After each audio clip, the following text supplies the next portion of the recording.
Bismillahirrahmanirrahim. Assalamualaikum warahmatullahi wabarakatuh. Innal hamdalillah wassalatu wassalamu ala Rasulillah wa ala alihi wa sahbihi wa man walah. Asyhadu an la ilaha illallah wahdahu la syarikalah. Asyhadu anna Muhammadan abduhu wa rasuluhu la nabiyya wa la rasulahu ba'da. Allahumma la sahla illa ma ja'altahu sahla wa anta in syi'ta taj'alul hazana sahla. Rabbi shrah li sadri wa yassir li amri wahlul 'uqdatam min lisani yafqahu qawli. Allahumma la taj'al musibatana fi dinina wa la taj'alid dunya akbara hammina wa la mablagha ilmina. Allahumma 'allimna ma yanfa'una wanfa'na bima 'allamtana wa zidna ilma wa jannibna ma yadurruna fi dinina wa dunyana ya arhamar rahimin. Ya Hayyu ya Qayyum bi rahmatika nastaghith aslih lana syu'unana kullaha wa la takilna ila anfusina tarfata 'ainin. Allahumma anta rabbi la ilaha illa ant khalaqtani wa ana 'abduka wa ana 'ala ahdika wa wa'dika mastata'tu a'udzu bika min syarri ma sana'tu abu'u laka bi ni'matika alayya wa abu'u bi dhanbi faghfir li fa innahu la yaghfiru dzunuba illa ant. Wa ba'du ma'asyiral hadirin, Bapak Ibu saudara-saudari sholihin sholihat yang dimuliakan Allah Ta'ala. Alhamdulillahirabbil alamin, kita bersyukur kepada Allah Subhanahu wa taala. Allah memperkenankan kita kembali bisa hadir di majlis ilmu yang kita istiqomahi bersama. Kita memohon keistiqomahan kepada Allah Subhanahu wa taala atas setiap usaha kita menekap erat ilmu dalam kehidupan kita, dan kita memohon kepada Allah Subhanahu wa taala agar Allah Subhanahu wa taala memberikan kemudahan kita dalam memahami ilmu yang kita pelajari, sehingga setiap ilmu yang kita pelajari menjadi pondasi setiap amalan yang kita kerjakan di sisa usia kita, dan semoga amalan yang dipondasi dengan ilmu menjadi amalan yang absah dan diterima oleh Allah, mengundang ridho dan rahmatnya Allah Subhanahu wa taala, memasukkan kita ke dalam surga. Amin Allahumma amin.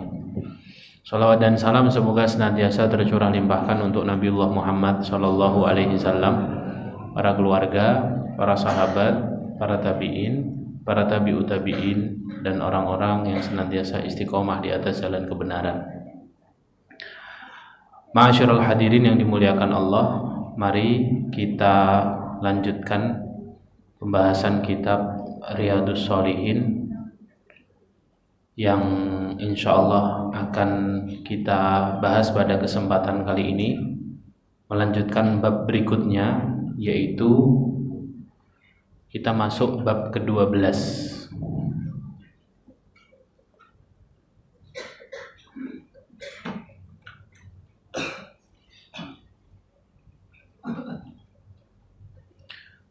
Bab ke-12, Babu al-hassu ala zdiyadi minal khair fi awakhiril umur. Bab motivasi untuk menambah amalan kebaikan di sisa usia atau di penghujung usia.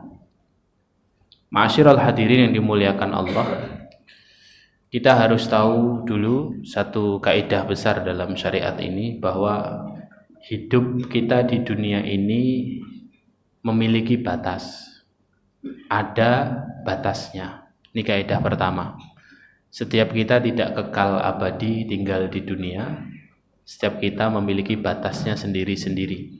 Hanya saja kita tidak tahu batas kita masing-masing karena ilmunya di sisi Allah. Yang kedua, kita juga harus tahu bahwa Allah menciptakan kita di dunia ini. Allah ciptakan dunia ini sebagai tempat ujian bagi kita. Ujiannya ada dua, ujian iman dan ujian amal. Waktu ujiannya dari mulai kita balik sampai kita wafat. Itu durasi atau waktu ngerjakan ujiannya. Nanti hasil ujiannya, ada yang lulus, ada yang tidak lulus. Yang lulus masuk surga, yang tidak lulus ada dua macam. Ada yang gagal total, ada yang gagal tapi tidak total. Yang gagal total masuk neraka selama-lamanya. Yang gagal tidak total, imannya lulus tapi amalnya tidak lulus, masuk neraka sebagai kafarat dari dosa, penghapus dosa, kemudian dimasukkan Allah dengan masyiahnya, dengan kehendaknya ke dalam surga.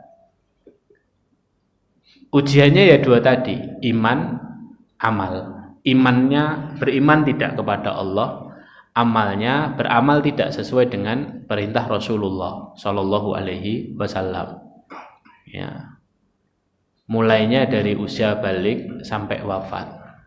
Kembali kepada kaidah pertama tadi, bahwa kita ini semuanya memiliki batas. Batas umur kita ini ada dan pasti kita sampai pada batas tersebut. Maka kemudian Imam An-Nawawi rahimahullahu ta'ala di dalam pembahasan kitab ini, beliau menerapkan satu bab khusus membahas tentangnya, bahwa kita dianjurkan dan dimotivasi oleh syariat Al-Quran dan As-Sunnah untuk memanfaatkan sisa usia kita ini dalam kebaikan-kebaikan. Kenapa demikian? Karena nanti kasusnya di akhirat, ada orang-orang itu yang ingin dikembalikan Allah ke dunia. Tapi orang-orang ini semuanya ditolak mentah-mentah oleh Allah Subhanahu wa ta'ala. Tidak ada yang dikembalikan ke dunia. Kata para ulama, ada 3 orang yang ingin kembali ke dunia nanti. Yang pertama adalah penghuni surga yang masuk surga karena mati syahid. Unik ini. Jadi nanti para penghuni surga yang speknya itu para mujahidin, para orang-orang yang mati syahid, berjuang gugur di medan jihad, itu mereka nanti mengadu kepada Allah untuk dikembalikan ke dunia. Hadis riwayat Bukhari dan Muslim disebutkan sebuah hadis dari Rasulullah Shallallahu Alaihi Wasallam, di mana ketika itu Rasulullah bercerita kepada para sahabat, ma min ahadin yadkhulul jannata yuhibbu an yarji'a ila dunya walahu ma 'alal ardi min syai' illa syahid. Tidak ada seorang pun yang ketika dimasukkan Allah ke dalam surga, mereka meminta agar Allah mengembalikan ke dunia dengan kondisi di dunia itu mereka hanya memiliki sedikit harta. Tidak ada yang demikian dari penghuni surga illa syahid, kecuali orang yang mati syahid. Di orang-orang mati syahid ini orang-orang unik. Jadi sudah dimasukkan Allah ke dalam surga, limpah ruah kenikmatan surga bisa mereka nikmati, tapi mereka memilih untuk dikembalikan ke dunia, padahal mereka sadar di dunia itu mereka hanya memiliki sedikit harta. Kata Rasulullah apa? Yatamanna an yarji'a ila dunya fayuqtal asyra marrat lima yara minal karomah. Mereka berharap dan meminta, berangan-angan kembali ke dunia, minta sama Allah kembali ke dunia agar dapat berperang lagi di jalan Allah sampai mereka terbunuh, bahkan kalau boleh 10 kali diulang-ulang. Lima yara minal karomah, karena mereka melihat karomah, keistimewaan, kenikmatan yang mereka gapai ketika mereka terbunuh di jalan Allah. Ibnu Battal ketika mensyarah hadis ini, beliau rahimahullah seorang ulama terkenal rahimahullah, beliau mengatakan hadis ini menunjukkan bahwa tidak ada amalan solih yang lebih utama daripada amalan berjihad di jalan Allah. Ini amalan yang utama. Sampai sudah masuk surga saja minta dikembalikan. Karena apa? Ketika terbunuh di jalan Allah, orang-orang yang mati syahid ini merasakan karomah yang begitu nikmat. Nikmat yang luar biasa, puncak nikmat ketika terbunuh di jalan Allah. Makanya mereka meminta kepada Allah agar dikembalikan ke dunia, terbunuh lagi, bahkan 10 kali diulang, tidak apa-apa ya Allah. Kami ingin dikembalikan ke dunia. Tapi Allah Subhanahu wa ta'ala menolak permintaan mereka. Innahu qad sabaqa minni innahu la yurja, kata Allah. Ketetapan takdir sudah dibuat, orang yang sudah mati tidak bisa dihidupkan lagi, wahai fulan. boleh. Itu jenis orang yang pertama. Terjadi pada seorang sahabat bernama siapa? Abdullah bin Haram. Abdullah bin Haram itu ayahnya Jabir bin Abdillah, seorang sahabat mulia, perawi hadis. Top 7-nya perawi hadis para sahabat itu salah satunya Jabir bin Abdillah. 7 periwayat hadis terbanyak dari kalangan sahabat itu diantaranya adalah sahabat Jabir. Sahabat Jabir ini punya ayah namanya Abdullah bin Amr al-Haram bin al-Haram. Perang Uhud, ayahnya meninggal dalam kondisi mengenaskan. Hidungnya hilang, telinganya hilang. Dimutilasi sama orang-orang kafir Quraisy. Jabir melihat jasad ayahnya itu sedihnya berminggu-minggu, berpekan-pekan. Rasulullah melihat Jabir, ya. Setelah perang Uhud melihat Jabir termenung, terus sedih, terus akhirnya Rasulullah dapat kabar dari langit, dapat kabar dari malaikat, panggillah Jabir. Ya Jabir, ta'al. Jabir, kemarilah. Ala ukhbiruka ma qala Allahu li abika, ma kallama Allahu li abika.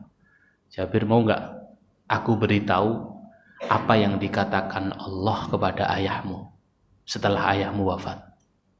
Bala ya Rasulullah. Jabir antusias. Mau ya Rasulullah, apa yang dikatakan Allah kepada abiku, kepada ayahku? Ma kallamallahu ahadan illa min wara'i hijab wa kallama abaka kifaha. Allah tidak pernah berbicara dengan seorang pun dari hambanya kecuali dari balik hijab, dari balik satar. Wa kallama abaka kifaha. Allah berbicara dengan ayahmu kifaha, langsung, face to face, wajhan biwajhin, ketemu langsung. Apa yang dikatakan Allah kepada ayahku? Rasulullah bersabda, Allah berfirman untuk ayahmu, ya Abdullah tamanna alayya u'ti. Wahai Abdullah, minta kepadaku apapun permintaanmu, niscaya aku beri untukmu.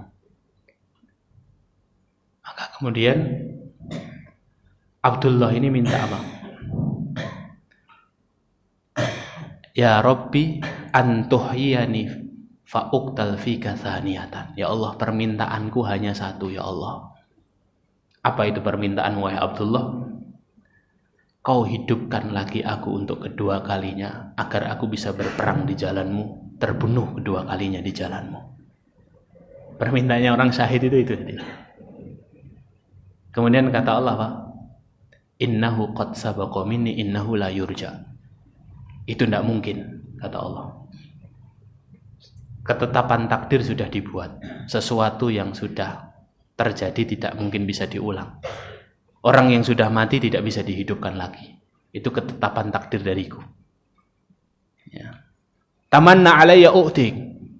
Kata Allah kedua kalinya. Minta yang lainnya. Niscaya akan aku kabulkan. Maka Abdullah, ayahnya Jabir ini meminta fa'ablik man wara'i, ya Allah, kalau gitu satu saja ya Allah permintaanku.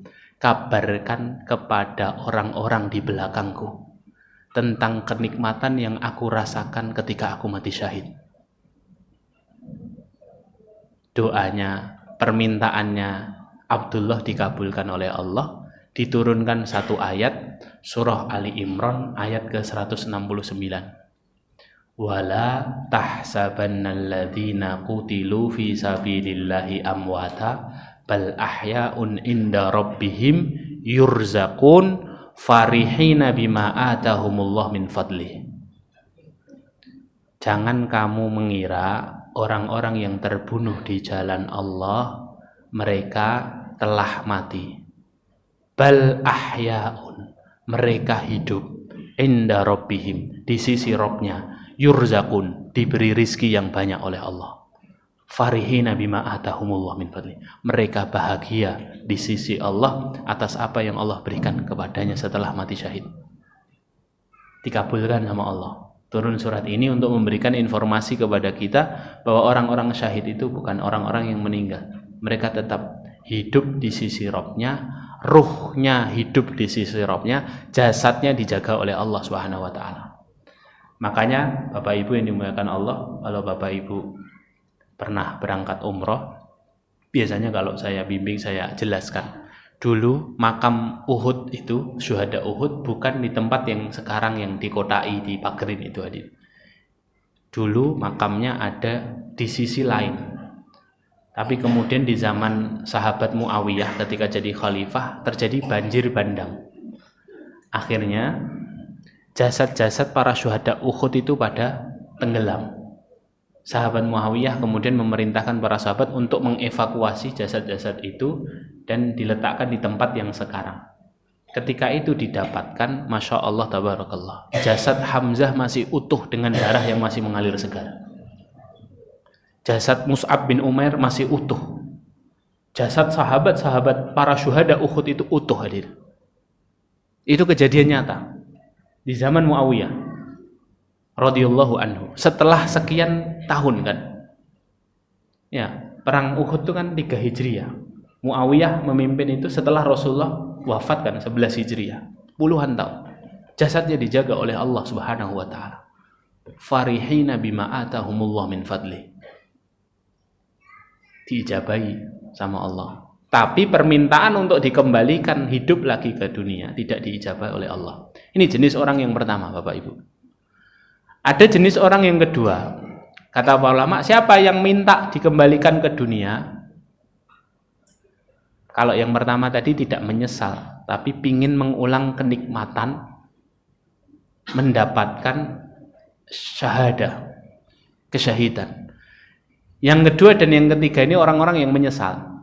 Yang kedua siapa? Orang-orang kafir. Orang-orang kafir itu akan meminta kepada Allah agar dikembalikan ke dunia. Percakapannya Allah abadikan di dalam Al-Quran, surah Al-Mu'minun ayat 107. Ketika Allah Subhanahu wa ta'ala berfirman, meredaksikan teriakannya orang-orang kafir yang terbakar dalam neraka. Rabbana akhrijna minha fa in udna fa inna zalimun. Ya Allah, keluarkan kami dari sini ya Allah. Keluarkan kami dari sini ya Allah. Fa in udna, kalau kami mengulang lagi ya Allah.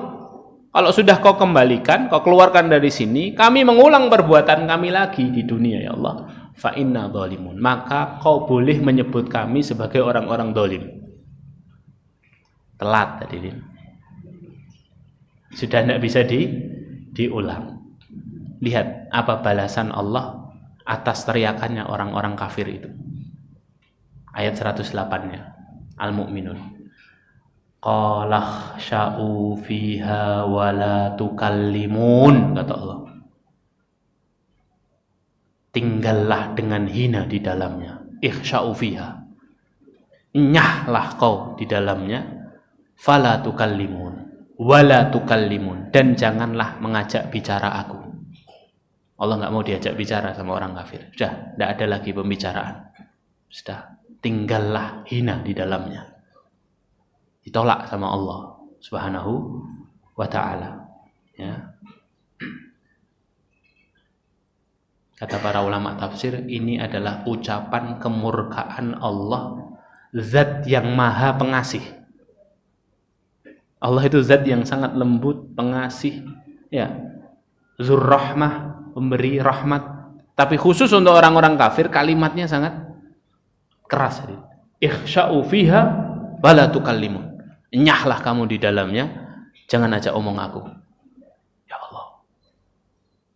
Ini jenis orang kedua hadirin. Ada orang ketiga, kata para ulama, yang juga minta remedi. Ya Allah, remedi. Yang ketiga siapa? Orang muslim yang lalai. Waliyadzubillah. Muslim tapi lalai ketika di dunia. Percakapannya juga diabadikan Allah.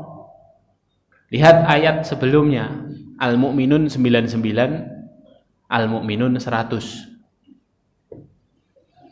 Hatta idza jaa ahadahumul mautu qala rabbirji'un. Ketika telah datang kematian kepada mereka, orang-orang beriman yang lalai ini berkata, irji'un, ya Allah, kembalikan kami ke dunia ya Allah. Karena di alam kubur itu orang sudah tahu tempat berakhirnya di tempat di alam kubur nanti orang sudah dikasih informasi ini tempat berakhirmu, surga atau neraka. Lah orang-orang ini setelah meninggal minta Rabbirji'un, ya Allah pulangkan kami ke dunia ya Allah. Untuk apa? Lihat ayat 100-nya. La'alli a'malu sholiha fi ma taraktu. Agar kami dapat beramal solih, yang mana amalan solih itu dulu kami tinggalkan. Lihat jawaban Allah. Jawabannya hampir mirip dengan yang kedua tadi. Kalla, sekali-kali tidak. Innaha kalimatun huwa qailuha. Omonganmu itu omongan kosong. Omong kosong kata Allah. Cuman hanya di lisan tok kata Allah. Innaha kalimatun huwa qailuha itu kalau bahasa kitanya barusan itu omong kosong aja kata Allah. Ya. Wa mi waraihim barzakhun ila yaumi yub'atsun, dan di hadapan mereka ada barzakh, benteng yang kokoh sampai hari kiamat sehingga mereka tidak bisa kembali ke dunia. Ditolak sama Allah. Tapi penolakan yang tidak sekeras penolakan yang kedua. Kalau yang kedua kan ada kalimat ikhsya'u fiha, hina dina kamu di dalamnya. Kalau yang ketiga hanya apa? Omong kosong. Gitu aja. Enggak akan ku kembalikan, omong kosong. Nah, ini hadirin muliakan Allah. Jadi karena hidup ini ada batasnya, banyak orang yang tidak sadar, sehingga ketika dia telah melewati batasnya, dia menyesal dan minta dikembalikan ke dunia yang tadi sudah dihitung batasnya oleh Allah masing-masing kita ini. Ya. Oleh karena itu Imam An-Nawawi rahimahullah menjelaskan di dalam bab ini satu ayat di dalam Al-Quran, surah Fatir ayat 37 itu. Jangan lihat tuh. Ayat pertama yang disebutkan disebutkan Imam Nawawi rahimahullah di dalam bab ini, bab motivasi untuk menambah amal solih di sisa usia, yang disebutkan surah Fatir ayat 37. Ayat ini Fatir 37 itu menjelaskan kepada kita rincian penjelasan dan alasan Allah mengapa menolak permintaan mereka. Jadi Allah itu zat yang maha baik dan maha adil. Kalau mengabulkan sesuatu itu rahmatnya Allah, kalau menolak sesuatu itu maha adilnya Allah. Makanya dijelaskan alasannya. Lihat alasannya. Surah Fatir 37. Ayat lengkapnya kita baca ya. Ini potongan ayat yang disebutkan oleh Imam Nawawi. Ayat lengkapnya, wahum yastarihuna fiha, dan para penghuni neraka berteriak-teriak di dalam neraka. Apa teriakan mereka? Rabbana akhrijna na'mal salihah. Ya Allah, keluarkan kami dari api neraka ini ya Allah. Kembalikan kami ke dunia ya Allah. Na'mal salihah, agar kami dapat beramal salih. Ghairal ladzi kunna na'mal. Selain amalan yang dulu kami perbuat selama kami di dunia ya Allah. Pasti kami beramal soleh ya Allah. Kalau kau kembalikan kami beramal soleh. Tidak mungkin bermaksiat lagi ya Allah. Mereka membuat janji dengan Allah, tapi janjinya sudah terlambat. Lihat, Allah menolak permintaan mereka dengan 3 alasan. 3 alasan ini menjadi muqaddimah dari bab ini. Apa 3 alasan itu? Allah berfirman, awalam nu'ammirkum ma yatadzakkaru fihi man tazakkar wa ja'akumun nadhir, kata Allah. Bukankah, alasan pertama ditolak kan permintaannya, alasan pertamanya apa? Bukankah kami telah memberikan umur yang panjang untukmu? Yang diungkit Allah pertama apa? Umur. Awalam nu'ammirkum, bukankah kami telah memanjangkan umurmu, kata Allah. 50 tahun, 60 tahun, 65 tahun, 40 tahun, 70 tahun. Awalam nu'ammirkum, kata Allah. Bukankah kami telah memanjangkan umurmu? Kau gunakan untuk apa umur sepanjang itu? Ibadah, tidur, habis buat dunia, habis menggelisahkan materi. Buat apa sepanjang itu, kata Allah. Ya. Jadi yang ditanyain pertama nanti ketika Allah menolak permintaan para penghuni neraka ini, nggak yang muslim lalai, nggak yang kafir. Pertanyaan balik pertamanya apa? Loh, kamu kemanakan umur yang aku beri? Kamu buat apa? Ya. Ditanya sama Allah Subhanahu wa ta'ala. Ya. Makanya Imam Syafi'i itu hadirin, Imam Asy-Syafi'i rahimahullah itu punya kebiasaan kemana-mana bawa tongkat hadirin. Ini amalan ulama ini boleh jenengan tiru hadirin. Kemana-mana bawa tongkat, bawa cutik. Ya, bawa tongkat teken, bukan cutik, teken. Ya. Padahal umurnya masih belia. Beliau umur 30, 35, 40 itu kemana-mana bawa teken. Sampai murid-murid yang lebih senior, yang lebih sepuh, yang lebih tua itu tanya, wahai imam, mengapa kemana-mana engkau bawa tongkat? Umurmu belum tua, tubuhmu masih bugar. Kata Imam Syafi'i apa? Imam Syafi'i menjawab, tongkatku ini untuk mengingatkan diriku bahwa aku hanyalah musafir yang hanya mampir, tidak punya apa-apa, tidak tinggal selamanya. Jadi untuk mengingatkan diri bahwa kita ini musafir. Kita ini di dunia hanya mampir saja. Sebentar saja, nggak lama-lama. Sebentar saja. Ada batasnya. Masali wa masalud dunya qaraqibin istadalla tahta sajarah summa raha fatarakah. Kata Rasulullah, permisalan aku dengan dunia ini sallallahu alaihi wasallam seperti seorang penunggang kuda yang berteduh di bawah pohon, istirahat sebentar kemudian meninggalkan pohon tersebut. Bentar aja deh. Ya. Tapi yang sebentar ini akan ditanya oleh Allah Subhanahu wa taala, umurmu kamu pakai buat apa? Ini alasan pertama, umur dia. Umur kita, waktu kita semua nanti ditanya sama Allah. Habis buat apa ditanya sama Allah. Kemudian lihat alasan kedua.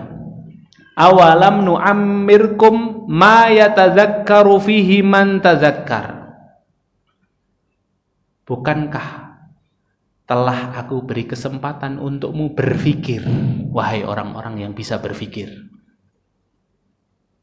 Dalam bahasa lainnya kata para ulama, loh, selain umur, kamu kan tak kasih akal, kata Allah. Bukankah kami telah memberikan kepadamu akal untuk berpikir, untuk memilih mana yang benar, mana yang salah, untuk memilih mana yang halal, mana yang haram, mana yang boleh, mana yang tidak boleh. Lah kamu gunakan apa akalmu itu? Itu kira-kira. Makanya dalam Islam menuntut ilmu itu wajib hukumnya. Dalam rangka apa? Mensyukuri nikmat akal. Ini akal kita ini Bapak Ibu harus kita syukuri dengan terus menuntut ilmu, belajar. Biar terasah. Akal kita ini kedul kalau tidak pernah dipakai untuk belajar. Iya benar, serius. Kita kalau ketemunya sama orang-orang yang ingat dunia terus, akal kita kedul. Nanti tidak punya sensitivitas untuk membedakan mana benar, mana salah. Beda dengan akal yang diasah terus dengan belajar. Dia akan tajam.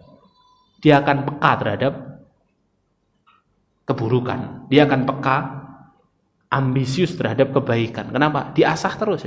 Kumpulnya sama orang-orang berilmu, kumpulnya sama orang-orang soleh. Akalnya terasah.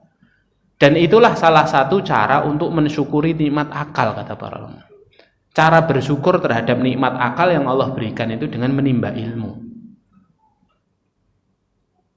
La in syakartum la azidannakum, kan gitu kan ayatnya. Kalau kamu bersyukur, Allah akan tambah.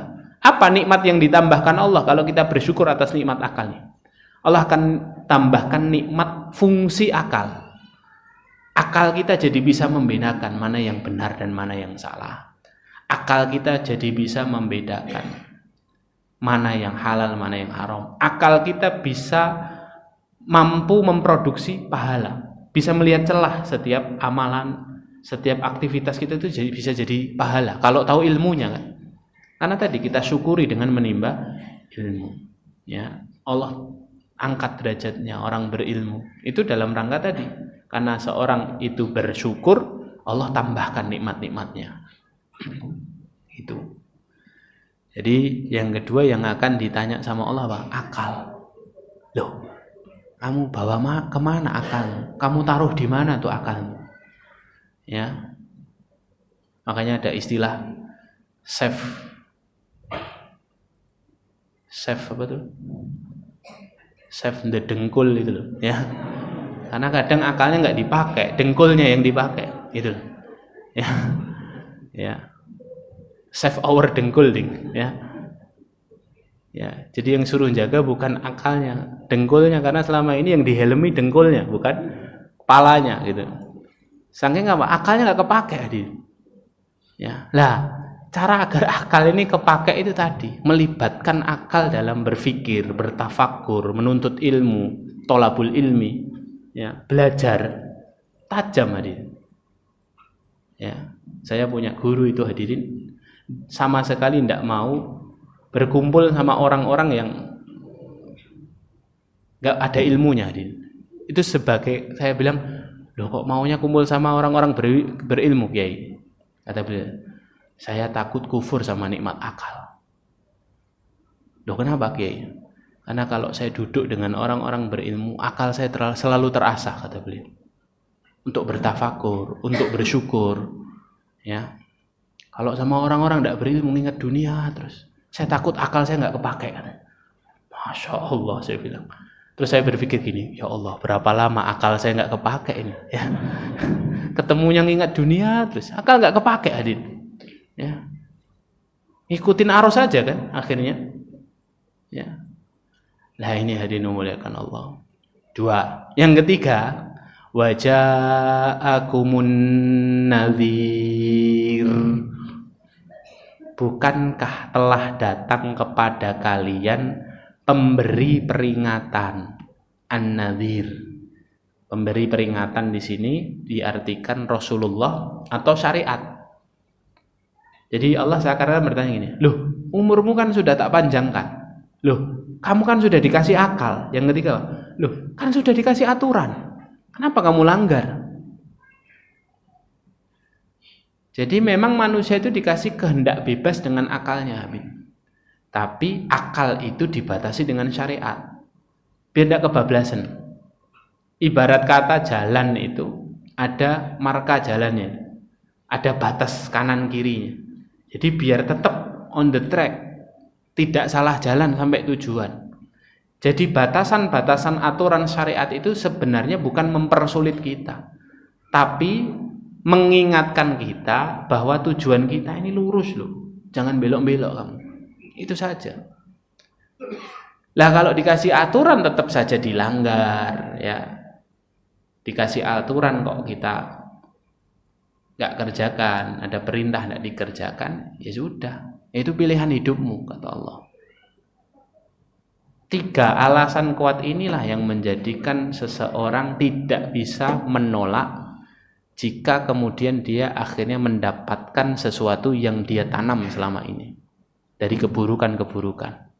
Karena Allah Maha Adil, umurnya, durasinya dipanjangin, akalnya dikasih. Kecuali hewan, kecuali tumbuhan, tidak dikasih akal sama Allah. Dia mungkin bisa mengadu sama Allah, tapi kan hewan sama tumbuhan nggak ada hisab, Adit. Di hari kiamat dijadikan apa? Dileburkan menjadi tanah mereka. Coba buka surah An-Naba ayat terakhir. Yauma yanzurul mar'u ma qaddamat yadah. Kemudian Yauma yanzurul mar'u ma qaddamat yadahu fayaqulu ya laita, fayaqulul kafiru ya laitani kuntu turaba. Di hari di mana setiap manusia melihat apa yang telah mereka perbuat selama di dunia. Wa yaqulul kafiru, dan berkatalah orang-orang kafir. Apa perkataannya? Ya laitani kuntu turaba, ya Allah, alangkah baiknya seandainya aku jadi tanah saja. Kenapa? Karena ngelihat binatang-binatang, hewan-hewan, tumbuh-tumbuhan semuanya dijadikan tanah sama Allah. Kan tidak dikasih akal. Allah itu zat yang maha adil, tidak mungkin menghisap makhluknya yang nggak dikasih akal. Sudah dijadikan tanah. Lah orang kafir pingin, aku pingin jadi kayak hewan. Memang kelakuannya kelakuan hewan, ya. Tapi bedanya dia dikasih akal sama Allah, tapi akalnya ditaruh dengkul tadi loh, ya. Itu masalahnya. Waliyadzubillah, jangan sampai kita begitu. Jangan sampai jadi muslim yang lalai tadi. Dikasih umur panjang dihabiskan dalam ketersia-siaan, dikasih akal nggak dipakai buat memilih kebenaran, dikasih aturan dilanggar, sudah habis jadi. Nah, ini ayat ini dibuka oleh Imam An-Nawawi dengan ayat tersebut. Bab ini dibuka oleh Imam Nawawi dengan ayat tersebut. Wallahu a'lam bishawab. Lanjut hadis berikutnya. Hadis Abu Dzar radhiyallahu anhu. Nabi SAW bersabda, "A'dzarallahu ila mri'in akhara ajalahu hatta balagha 60 sanah." Allah tidak menerima uzur orang yang diakhirkan ajalnya hingga sampai usia 60 tahun. Ya. Ini maksudnya, ya, Allah tidak menerima uzur orang yang diakhirkan ajalnya. Artinya orang kalau umurnya itu diakhirkan sama Allah berarti masih dikasih tambahan waktu. Ya. Allah nggak nerima uzurnya. Loh, saya ini kan sudah tua, Ustaz. Loh, dikasih tambahan umur itu biar punya tambahan amal gitu loh. Kalau bahasa sepak bolanya itu extra time. Kalau tidak gol-gol juga adu penalti gitu ya. Tapi kegulan 1 akhirnya kalah. Ya. Itu kan. Akhirnya 2-1. Akhirnya harus play off lawan apa Mas? Guinea gitu ya. Dikasih kesempatan lagi berarti kan. Sama, nggak bisa ada uzur, ya. Ya, karena udah dikasih kesempatan. Nah, ini membahas soal waktu, dikasih waktu sama Allah. Hadis berikutnya, hadis Umar. Hadis Ibnu Abbas. Umar radhiyallahu anhu yudkhiluni ma'a asyakhi Badrin, faka'anna ba'dahum wajada fi nafsihi. Suatu hari sahabat Umar mempersilahkanku untuk ikut memasukkan diriku, ngajak aku. Ibnu Abbas ini sahabat junior ya, sahabat ya, masih muda, masih belia. Diajak sama sahabat Umar duduk di majlisnya para alumni perang Badar, sahabat-sahabat senior berarti. Faqala, kemudian mereka, sebagian dari mereka itu tidak nyaman. Kok ada anak muda di sini, gitu ya. Tidak nyaman. Mereka berkata kepada Umar, "Mengapa anak ini diikutkan bersama kita? Bukankah kami juga punya anak-anak yang seusia anak ini?" Ibnu Abbas maksudnya. "Dan kami tidak ikutkan, wahai Umar." Maka kemudian Umar menjawab dengan jawaban apa? "Innahu min haitsu alimtum." Sesungguhnya kapasitasnya sebagaimana yang telah kalian tahu. Sudah, biarkan dia ikut. Maka satu hari Umar memanggilku, kata Ibnu Abbas, dan memasukkanku bersama dengan mereka. Aku tidak mengerti kalau Umar memanggil pada hari itu kecuali untuk memperlihatkan keadaanku kepada mereka. Umar pun berkata, "Bagaimana pendapat kalian mengenai firman Allah, idza jaa nasrullahi wal fath," tentang ayat di surat An-Nasr, jika telah datang pertolongan Allah dan kemenangan. Sampai akhir ya, wa ra'aitan nasa yadkhuluna fi dinillahi afwaja, dan kamu melihat manusia berbondong-bondong masuk agama Allah. Fasabbih bismi rabbika, fasabbih bihamdi rabbika wastaghfir. Sucikanlah Allah, ya. Sucikanlah Allah dengan segala pujian, wastaghfir, dan beristighfarlah. Innahu kana tawwaba. Sesungguhnya Allah zat yang menerima taubat. Gimana pendapat kalian tentang ayat ini?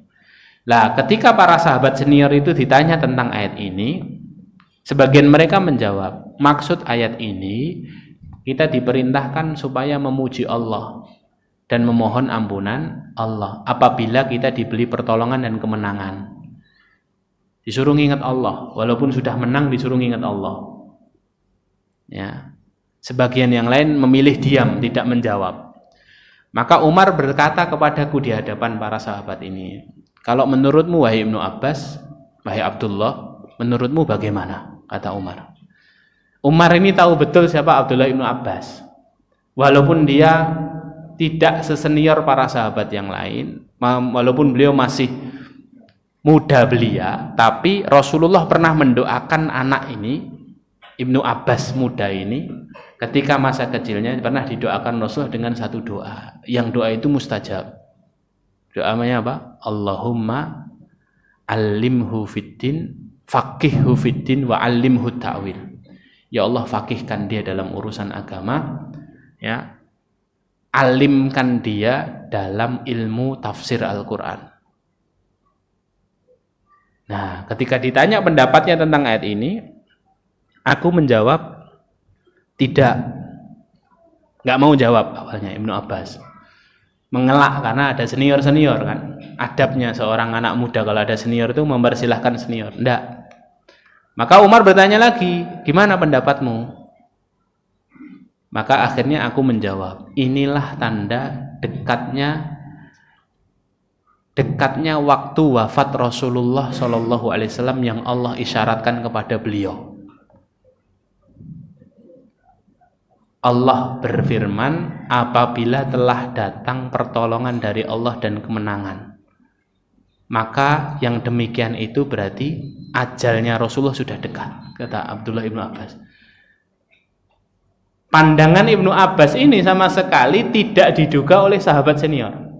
Kan ini pandangan yang baru, pendapat yang baru. Sebelumnya tidak ada yang punya pikiran ini. Hanya Abdullah Ibnu Abbas yang punya pikiran, kalau Islam sudah menang, kalau kemenangan sudah datang, orang sudah berbondong-bondong masuk Islam, berarti tugasnya Rasulullah sudah selesai. Ya Allah. Berarti apa? Sebentar lagi Rasulullah wafat. Ya. Maka bertasbih dengan memuji Rabbmu dan mohonlah ampunan kepadanya, sesungguhnya dia adalah zat yang menerima taubat. Lalu Umar berkata, ya, aku tidak mengetahui maksud dari perkataan itu selain yang kamu katakan itu, wahai Ibnu Abbas. Jadi Umar itu setuju sama perkataannya sahabat Ibnu Abbas. Yang ini tidak pernah terfikir sebelumnya oleh para sahabat.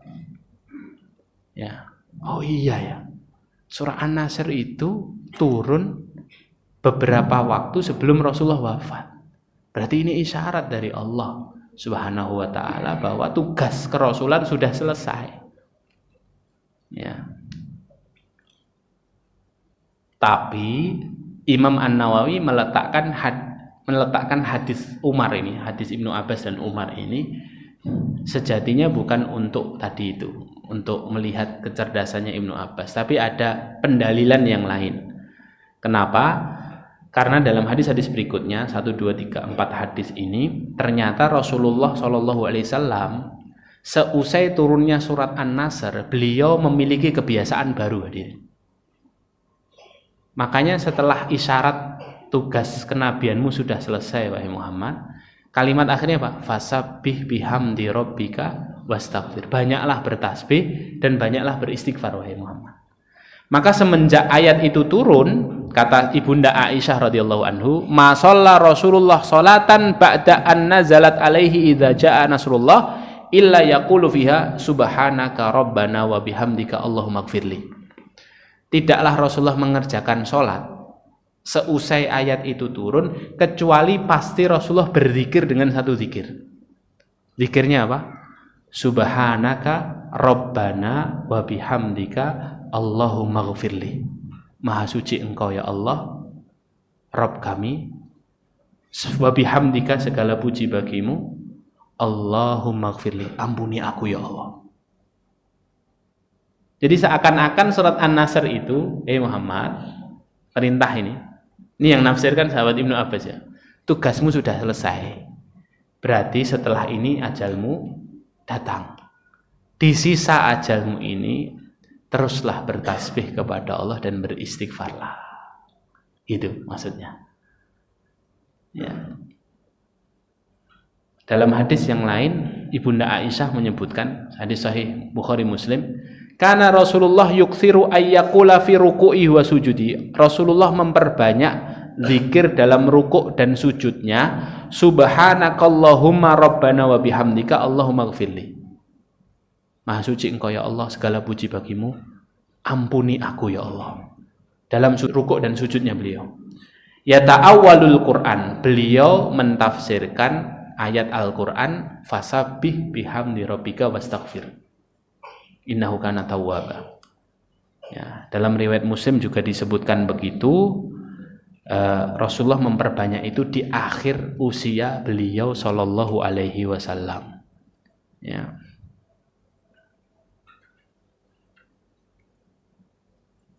Oleh Imam Nawawi, dalil-dalil ini tadi dijadikan satu dalil, dijadikan satu hujah bahwa kita ini masih dikasih usia sama Allah.